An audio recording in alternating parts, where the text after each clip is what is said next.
Bonjour Nicolas Daillot, vous êtes le président de la FNHPA, donc le syndicat professionnel national des hôtels plein air, autrement dit des campings. J'imagine que vous êtes toujours en réunion en ce moment quant à savoir ce qui se passe et ce qui va se passer dans les semaines prochaines sur les campings. Est-ce qu'ils vont avoir une saison, les campings? Je pense que on a quand même des chances, me semble-t-il, de faire une saison. Il est vrai que lorsque le Premier ministre a annoncé le confinement au milieu du mois de mars, nous étions pas confiants, évidemment, nous étions déjà inquiets, mais nous pensions clairement que juillet-août avait de grandes chances d'être sauvé et que le printemps aurait sans doute été compliqué.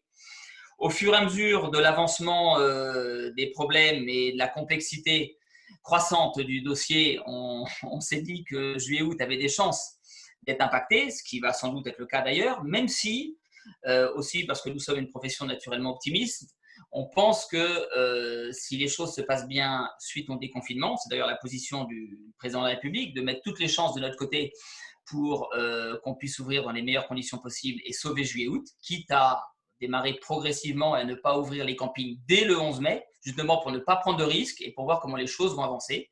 Mais si les choses se font correctement, que les Français sont raisonnables, eh bien, nous avons une chance, il n'y a pas de deuxième vague, de faire un mois de juillet et un mois d'août sans doute plus dégradé que d'habitude, mais peut-être pas catastrophique.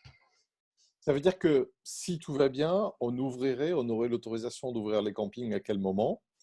Et ensuite, qu'en est-il de la venue de clientèle étrangère dont on sait qu'elle fait un gros tiers de l'activité? Exactement. Alors, la réunion avec le président de la République s'est tenue il y a 15 jours maintenant.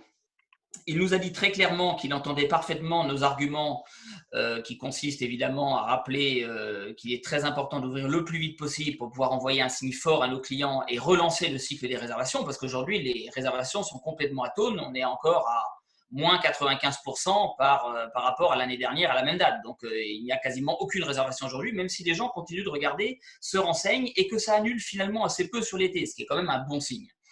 Néanmoins, le président de la République nous a dit qu'il ne prendrait sa décision que fin mai, avec un bémol quand même, très positif pour les équipements de plein air, que ce soit les eaux, les parcs d'attractions, mais aussi les campings en ce qui nous concerne. C'est parce que nous sommes en plein air, parce que nous sommes vastes, parce que la distanciation est plus facile à assurer chez nous. Il a bon espoir quand même de nous autoriser à ouvrir dès début juin, et on peut espérer peut-être le 2 juin pour les campings français. Alors après, il y a la question évidemment des clientèles étrangères. On sait que dans les campings, les étrangers que nous accueillons sont à plus de 99% des Européens et très majoritairement des Européens de proximité.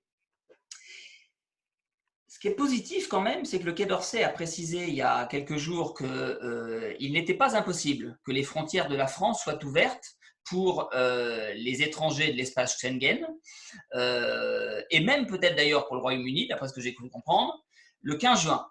Ce qui voudrait dire que si ça devait être le cas, là encore, si le déconfinement devait se passer dans de bonnes conditions, et parce que les étrangers annulent un peu leurs réservations sur l'été, mais finalement pas de manière spectaculaire, on peut estimer qu'ils pourraient venir. Et c'est notamment très important pour les départements qui ont beaucoup d'étrangers.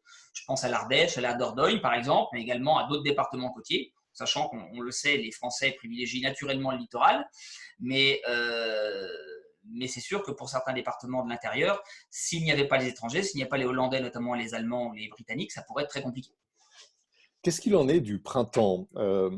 Par expérience ou par connaissance, on a l'impression que la fréquentation des campings au printemps, bon, compte, mais n'est pas si élevée que ça. Quelle est la déperdition d'activité sur le printemps pour les campings français? Alors, c'est très variable évidemment d'un département à l'autre et d'une position géographique à l'autre. Un camping qui a la chance d'être à côté d'une grosse zone de chalandise. Je pense par exemple à des campings qui sont à côté de la Baule, à proximité de Nantes. C'est qu'un exemple parmi tant d'autres. Vous avez une clientèle en avant-saison qui est assez importante puisque les Nantais vont sur la côte dès que les beaux jours arrivent. Donc pour ces campings-là, le poids du printemps est plus important que la moyenne nationale. La moyenne nationale est que 18% des nuitées sont concentrées sur avril, mai, juin, mais que ces 18% de nuitées ne représentent que 10% du chiffre d'affaires. Donc c'est vrai que par rapport à d'autres activités économiques, je pense à nos amis restaurateurs par exemple, qui vont beaucoup plus offrir que nous, parce que leur activité est beaucoup mieux étalée et beaucoup mieux répartie sur l'année, beaucoup moins concentrée sur juillet-août. Pour nous, la perte du printemps est handicapante, évidemment, notamment pour ces campings qui ont une fréquentation plutôt bonne dès le début de saison. Je pense aussi aux campings qui ont une trésorerie relativement tendue et qui comptent sur les mois de printemps pour pouvoir améliorer un petit peu leur niveau de trésorerie. Alors, il est vrai que le gouvernement a fait le job quand même pour nous permettre de la gonfler, de la soutenir en ces périodes difficiles. Mais il est vrai que pour la majorité des campings, même si ça va être dur de perdre le printemps, en pratique, si nous sauvons juillet-août, comme on réalise plus de 80% du chiffre d'affaires en juillet-août, on devrait sauver les meubles. Le camping en France aujourd'hui, c'est quels indicateurs en nombre de campings, d'emplois, de chiffre d'affaires, enfin que l'on ait nuité, que l'on ait quelques chiffres. Oui, bien sûr. Alors, il arrive que ce ne soit pas connu, mais la France est le leader mondial du camping avec les États-Unis. On a un tiers des capacités de tout le continent européen à nous tout seuls, donc on est vraiment le pays du camping. L'été, on réalise en hébergement collectif quasiment la moitié de la fréquentation, 48% pour être précis, du 1er juillet au 30 septembre. Donc c'est un poids lourd de l'hébergement touristique en France. C'est vraiment une spécialité nationale, le camping, qui est adoré par les Français, mais également par les Européens dont je parlais tout à l'heure. C'est 8000 campings, 50 000 emplois et 2,8 milliards de chiffre d'affaires. Est-ce que dans les semaines passées, vous avez repéré quelques mouvements innovants de la part de la profession, des gens qui ont pris des initiatives étonnantes, curieuses, positives? Alors, je ne sais pas si c'est innovant, mais il est clair qu'on réfléchit tous à un été différent. Je pense aux animations, par exemple. Il est évident que l'une des spécialités du camping, ce sont les animations. Outre les équipements, outre les emplacements géographiques souvent stratégiques dans les endroits naturels de grande qualité, outre les hébergements qui, comme vous le savez, sont par nature innovants, insolites et changeant en permanence, c'est l'une des particularités de notre profession. Sur les animations, comme elles vont avoir forcément un profil très différent cette année, certains réfléchissent déjà à ce que celles-ci puissent être plutôt numériques, digitalisées. Pour ceux qui ont la chance, par exemple, d'avoir un débit Internet suffisant sur leur camping, on peut imaginer que, un peu comme les apéros participatifs pour tous ces Français et même pour tous ces terriens qui ont été confinés au cours de ces dernières semaines, eh bien, on pourrait imaginer que ces animations soient interactives sans être directement en contact direct des clients les uns avec les autres. Parfait.